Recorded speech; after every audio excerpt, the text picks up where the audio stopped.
여기 해외 사이트에서 놀라운 소식을 접했는데요. 하버드 대학교의 한 박사가 서울의 작은 서점에서 400년 전 조선시대 예언서를 발견했다고 합니다. 그런데 이 예언서에는 현대 한국의 모습이 놀랍도록 정확하게 묘사되어 있다는데요. 작은 동방 국가가 세계의 중심에 서게 될 것. 이라는 예언이 정말 사실이라면 우리나라는 이미 400년 전부터 정해진 운명이었던 걸까요? 하버드 학자들마저 경악했다는 이 충격적인 예언의 실체는 무엇일까요? 제 이름은 엘라자르 카벨리 박사입니다. 저는 하버드 대학교에서 동아시아의 오래된 예언들을 연구하고 있었어요. 서울에서의 비 오는 날이 역사에 대한 제 모든 지식을 바꿀 거라고는 전혀 예상하지 못했었습니다. 저는 2025년 초에 서울에 도착했었어요. 어느 오후, 종로라는 오래된 책방 거리를 걷고 있었는데 갑자기 비가 세차게 내리기 시작했었죠. 저는 비를 피하려고 작은 서점으로 뛰어들어갔었어요. 그 가게에는 나무 선반이 있었고 오래된 종이 냄새가 났었습니다. 가게 주인인 노인이 미소로 저를 맞이해 주셨어요. 저는 한국어를 많이 하지 못했지만 어떻게든 대화를 나눌 수 있었어요.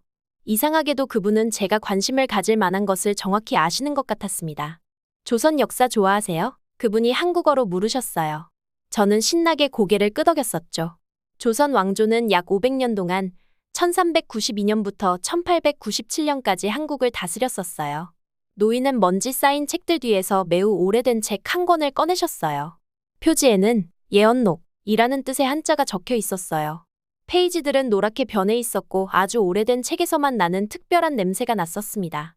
이 책은 임진왜란 이후 약 400년 전에 한 학자가 썼었어요. 그분이 설명해 주셨어요. 아무도 사지 않아서 여기 계속 있었죠. 첫 페이지를 펼치자 제 손이 약간 떨렸어요. 읽은 내용에 제 심장이 빨리 뛰기 시작했었습니다. 흥룡의 해에 물과 불이 만나는 땅에서 새로운 빛이 태어날 것이다. 제가 읽은 내용을 믿을 수 없었어요. 음력 2025년은 실제로 흥룡의 해였어요.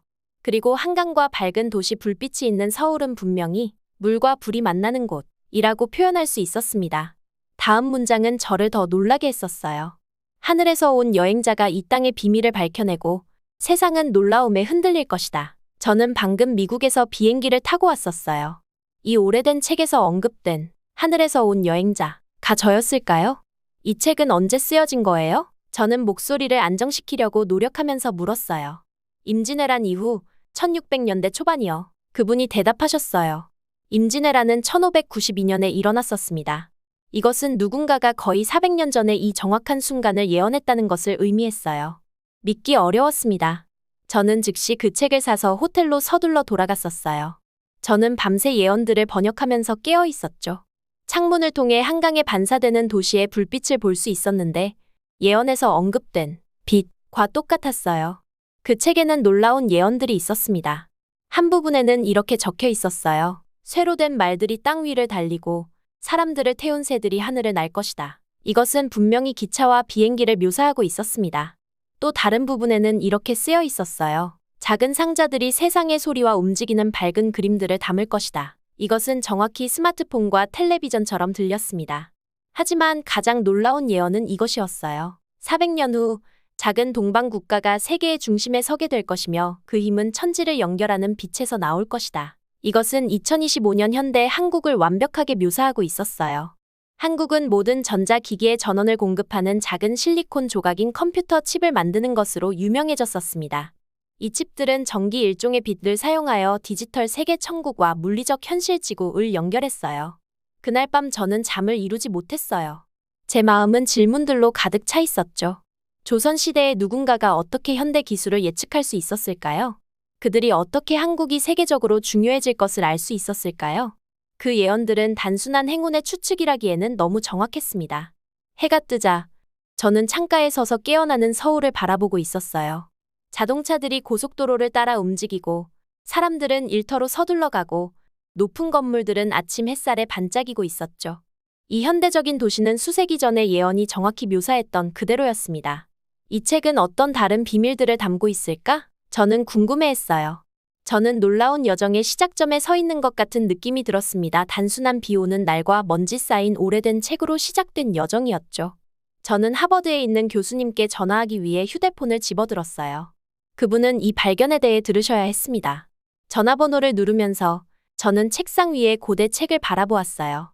그 낡은 페이지들은 발견되기까지 400년을 기다려온 예언들을 담고 있었습니다. 스미스 교수님? 엘라자르입니다. 그분이 전화를 받으시자 제가 말했어요. 놀라운 것을 발견했어요. 우리가 역사를 이해하는 방식을 바꿀 무언가를요. 밖에는 비가 그쳤고 이제 햇빛이 창문을 통해 들어오고 있었어요. 이것은 하나의 징조처럼 느껴졌습니다. 이것은 한국의 신비로운 예언에 대한 재답 찾기의 시작일 뿐이었습니다. 만약 이 예언이 진짜라면 우리가 역사에 대해 알고 있는 모든 것이 바뀔 거예요. 스미스 교수님은 농담을 하고 있지 않았어요. 바로 다음 날, 저는 인천공항에서 그를 기다리고 있었습니다. 그는 긴 비행으로 지쳐 보였지만 그의 눈은 호기심으로 빛나고 있었어요. 저는 그를 바로 제가 예언책을 찾았던 종로의 작은 서점으로 모셨어요. 노인 가게 주인은 우리가 들어오는 것을 보고 고개를 끄덕였어요. 그는 어제 저를 기억하고 있었습니다. 스미스 교수님은 시간을 낭비하지 않았어요. 그는 박물관 사람들이 오래된 것들을 다룰 때 사용하는 종류의 흰색 면장갑을 끼고 조심스럽게 예언책을 펼쳤어요. 저는 그가 각 페이지를 연구하는 동안 그의 표정을 지켜보고 있었습니다. 처음에는 침착하고 진지했어요. 그러다가 그의 눈이 점점 더 커졌었죠. 이건 단순히 운 좋게 맞춘 게 아니에요. 그가 저를 올려다보며 말했어요. 이것은 과학적 사고와 깊은 이해의 혼합입니다. 그는 하늘과 땅을 연결하는 빛이라는 단어를 가리키며 이것이 오늘날 세계 각지의 기기에 전원을 공급하는 한국의 컴퓨터 칩 기술을 완벽하게 설명한다고 설명했었어요. 사실이었어요. 2025년 한국은 기술 강국이 되었었습니다. 삼성전자와 SK하이닉스 같은 회사들이 세계 컴퓨터 칩의 대부분을 만들고 있었어요. 한국의 인공지능은 미국과 중국이 만드는 것보다 더 좋아지고 있었습니다. 400년 전 누군가가 한국의 미래를 보았어요. 스미스 교수님이 경이로움이 담긴 목소리로 말했어요. 이것은 제가 지금까지 본 가장 큰 발견 중 하나입니다. 우리는 책을 서점 근처의 조용한 카페로 가져갔어요. 우리가 창가 옆 나무 테이블에 서류를 펼치는 동안 커피 향기가 공기를 채웠습니다. 사람들이 밖에서 지나가고 있었지만 우리가 역사책을 영원히 바꿀지도 모르는 무언가를 발견하고 있다는 것을 알지 못했어요. 스미스 교수님은 예언이 단지 기술에 관한 것만이 아니라고 믿었어요. 그는 그것이 또한 한국의 정신에 대해 이야기하고 있다고 생각했었습니다. 한 부분에서는 이렇게 말했어요. 사람들의 마음이 하나가 될 때 빛은 더 밝아집니다. 이것은 저에게 한국인들이 2010년대의 큰 시위와 2020년대의 팬데믹과 싸웠을 때처럼 어려운 시기에 어떻게 함께 뭉쳤는지를 생각나게 했어요. 책에서 나온 또 다른 놀라운 예언은 이렇게 말했어요. 붉은 태양의 나라가 무너지고 푸른 바다의 나라가 힘을 잃을 때 동쪽의 빛이 세계를 비출 것입니다. 우리는 붉은 태양이 아마도 일본을 의미하는 것 같다고 생각했어요. 일본은 경제 문제로 잘 지내지 못하고 있었습니다. 푸른 바다는 미국이었는데 자국 내 갈등 때문에 예전만큼 강력하지 않았어요. 그동안 한국은 K-팝 음악, 한국 TV쇼 그리고 놀라운 기술로 전 세계적으로 유명해지고 있었어요. 이 예언들은 무시하기에는 너무 정확해요. 스미스 교수님이 다른 페이지를 조심스럽게 복사하며 말했어요. 그의 손은 흥분으로 조금 떨리고 있었습니다. 책을 공부하는 긴 하루를 보낸 후 스미스 교수님은 하버드로 돌아가야 했어요. 그는 우리가 발견한 것에 대해 다른 모든 교수님들과 전문가들에게 알리고 싶어 했었죠. 그는 매일 업데이트를 보내주겠다고 약속했어요. 저는 그를 공항 버스까지 데려다 드렸어요. 해가 서울의 높은 건물들 뒤로 지면서 하늘이 주황색으로 변하고 있었습니다. 이것은 시작에 불과해요. 그가 버스에 타기 전에 말했어요. 더 많은 단서를 계속 찾아보세요. 이 이야기에는 더 많은 것이 있을 겁니다. 며칠 안에 우리의 발견에 대한 소식이 모든 곳에 퍼졌어요. 저는 CNN, BBC 및 다른 큰 뉴스 채널에서 헤드라인을 보았습니다. 400년 된 한국 예언이 2025년 한국의 부상을 예측했다. 갑자기 모두가 한국과 신비로운 예언에 대해 이야기하고 있었어요. 저는 호텔방에 서서 TV로 이 뉴스 보도를 보고 있었어요. 창문 밖으로 서울의 불빛이 밤하늘을 밝히고 있었습니다. 현대적인 건물들, 바쁜 거리들, 그리고 일을 마치고 집으로 서두르는 사람들, 이것이 오늘날의 한국이었어요. 하지만 어떻게든 수세기 전에 누군가가 이 모든 것이 올 것을 보았던 것이었습니다.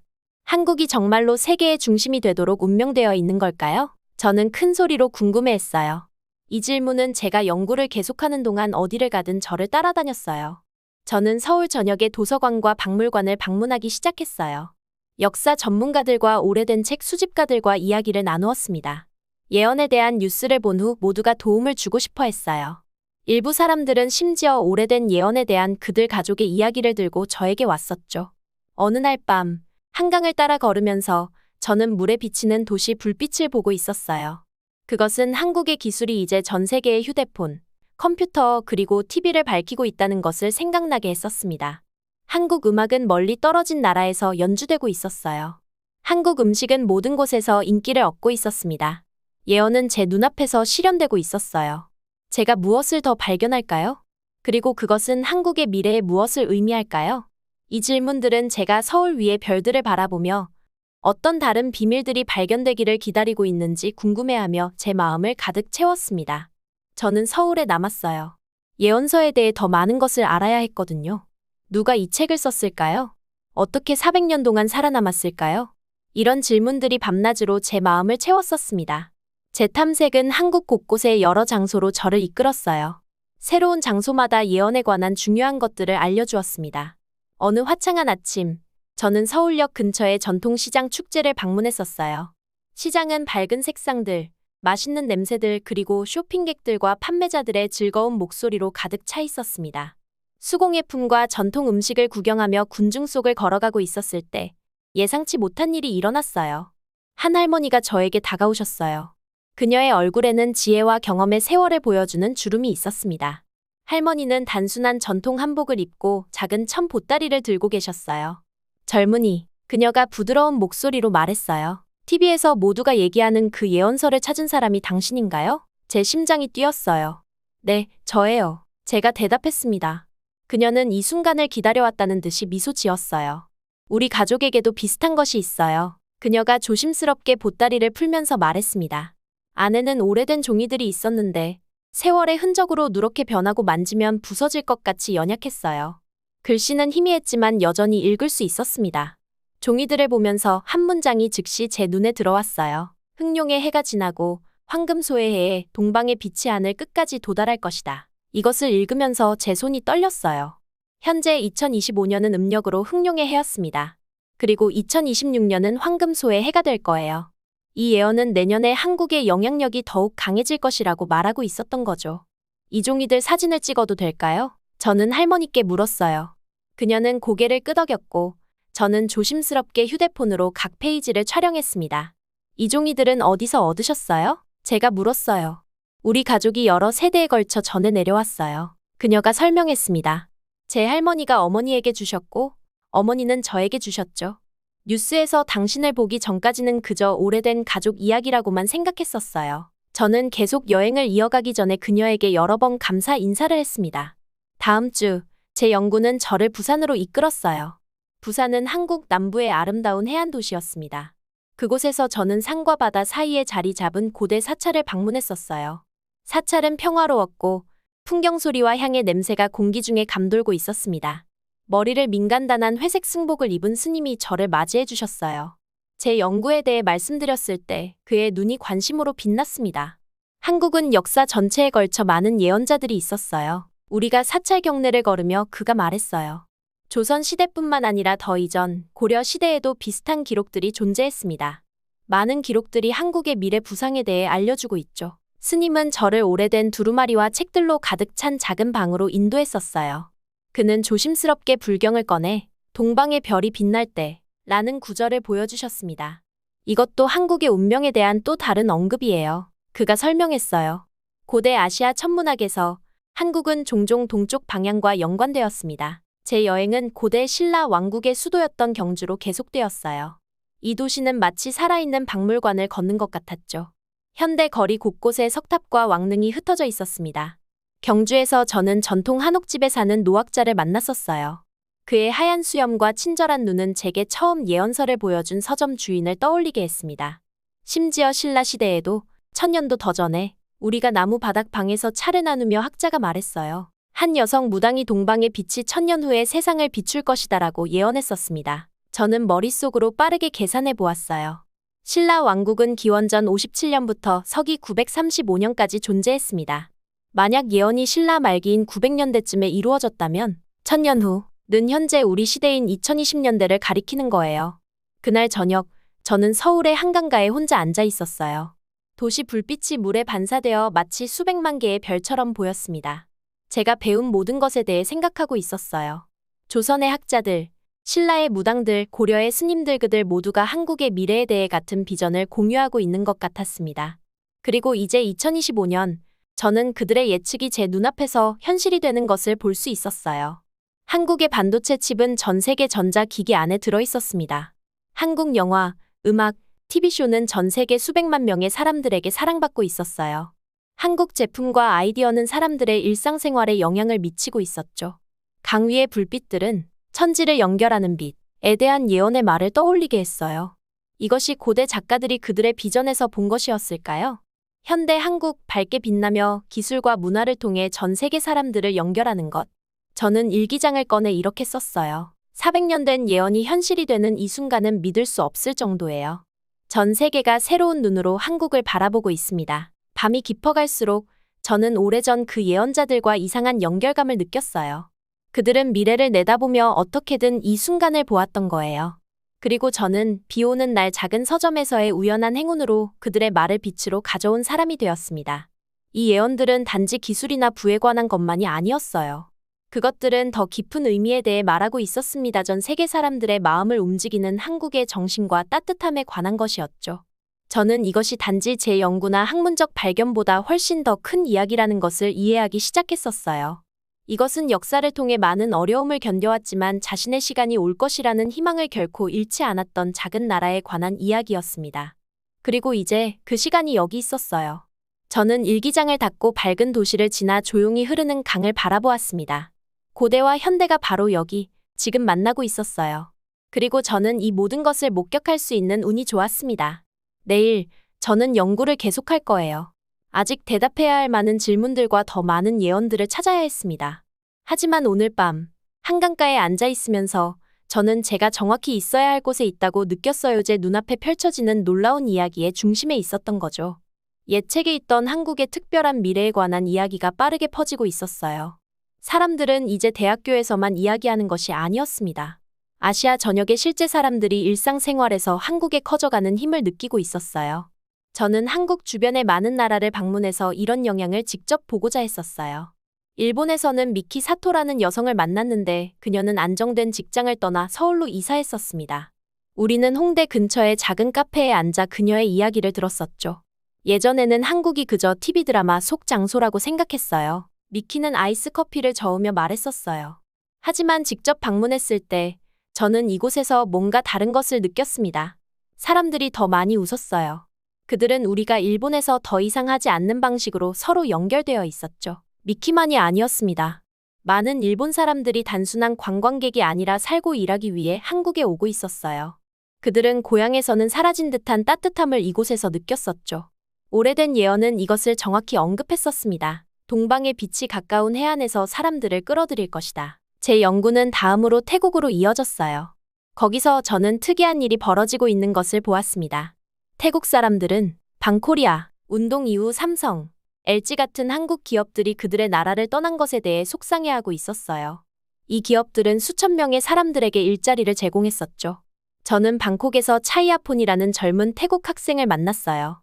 그의 가족은 한국 공장이 문을 닫은 후 수입을 잃었었습니다. 제 동네 모든 사람들이 한국 전화기, 한국 TV, 한국 자동차를 가지고 있었어요. 그는 조용한 거리를 걸으며 제게 말했어요. 우리는 이것들을 단순히 구매한 게 아니었어요. 우리는 그것들을 믿었습니다. 그것들은 우리 집의 일부가 되었었죠. 한국 제품들이 떠난 후 중국 제품들이 빠르게 상점을 채웠지만 사람들은 그것들에 만족하지 않았어요. 그것들은 쉽게 고장나거나 제대로 작동하지 않았었죠. 이제 태국의 젊은이들은 리턴 코리아라는 새로운 운동을 시작하고 있었어요. 한국 기업들에게 돌아와 달라고 요청하고 있었습니다.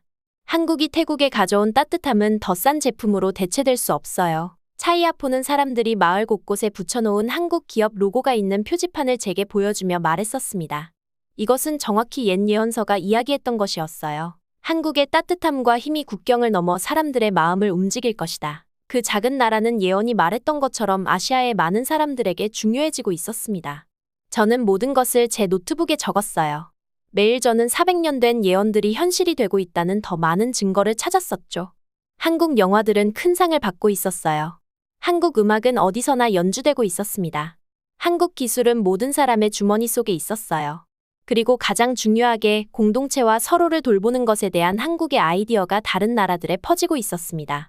하지만 예언의 마지막 몇 줄이 저를 걱정하게 했어요. 빛이 너무 밝아지면 그림자는 더 깊어진다. 동방의 아름다움은 자신을 들여다봐야 한다. 저는 이것이 성공과 함께 올 수 있는 문제들에 대해 한국에 경고하는 것이라고 생각했었습니다. 사람들이 너무 열심히 일하는 것, 젊은이들이 너무 많은 압박을 느끼는 것 또는 일부 사람들은 매우 부유해지는 반면 다른 사람들은 고군분투하는 것과 같은 일들이요. 저는 제 발견을 공유하기 위해 스미스 교수에게 전화했어요. 그는 역사학자들의 국제회의에서 우리의 큰 발표를 준비하고 있었습니다. 당신이 보고 있는 것은 예언이 단순한 행운의 추측이 아니었다는 것을 증명해요. 그는 전화로 말했었어요. 이 고대 학자들은 어떻게든 놀라운 정확성으로 한국의 미래 경로를 보았습니다. 저는 호텔 창문 밖으로 서울의 스카이라인을 바라보았어요. 한강은 높은 건물들에서 나오는 수천 개의 불빛을 반사하고 있었습니다. 이 불빛들은 저에게 하늘과 땅을 연결하는 빛에 대한 예언의 말을 상기시켰어요. 이제 저는 이것이 한국의 컴퓨터 칩을 의미한다는 것을 이해했었죠. 전 세계의 전화기와 컴퓨터의 전원을 공급하는 작은 기술 조각들이요. 저는 역사가 일어나는 것을 지켜보고 있어요. 저는 그날 밤 제 일기장에 적었어요. 단순히 과거를 공부하는 것이 아니라 수세기 전의 예언들이 제 눈앞에서 현실이 되는 것을 보고 있습니다. 서울에서 그 오래된 책을 발견한 비 오던 날은 저에게 모든 것을 바꿔놓았어요. 저는 이전에 사람들이 정말로 미래를 예측할 수 있는지 의심했었습니다. 이제 저는 조선의 학자들이 얼마나 명확하게 한국의 부상을 보았는지에 대해 놀라고 있었어요.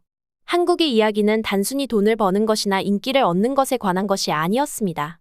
그것은 더 깊은 무언가였어요. 인간의 시각이 시간을 넘어 볼 수 있다는 증거였습니다. 그것은 작은 나라가 조상들이 예언했던 것과 정확히 같은 것이 되어가는 놀라운 여정이었어요. 전 세계가 볼 수 있도록 동쪽에서 빛나는 빛이요. 제가 노트북을 닫고 잠을 준비하면서 저는 예언이 한국의 미래에 대해 어떤 다른 비밀을 아직 간직하고 있을지 궁금했어요. 내일은 새로운 발견을 가져올 것이고 저는 그것들을 밝혀내기를 기다릴 수 없었습니다.